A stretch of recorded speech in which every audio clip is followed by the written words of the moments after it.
আপনারা কিছু চলতো না, আমি এটা দেখছি। কারণ এই পাবনায় তো আটগড়িয়াতে আমি আসি না, আর আমাদের লাইনের যারা তারা কিন্তু একটু কম আসে, ঠিক না? কিন্তু এই বিষয়গুলো আমি যেইভাবে এলাকায় বলতে পারি সেগুলো অনেকে বলার সাহসও রাখে না এবং হিম্মত তো রাখে না, মনে করে যে দরবার লাগবো, মনে হয় যে ঝগড়া হইব।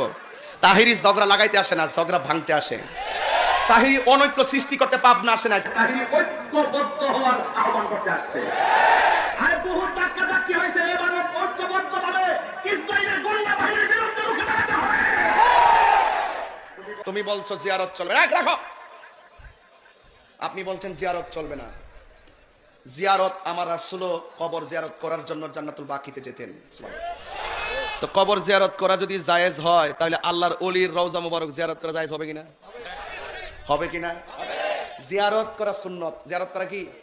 তো সুতরাং একটা জিয়ারতের, আর আল্লাহ রাসূল বলছেন আমি তোমাদেরকে জিয়ারত করতে নিষেধ করছিলাম, কিন্তু এখন তোমাদেরকে জিয়ারত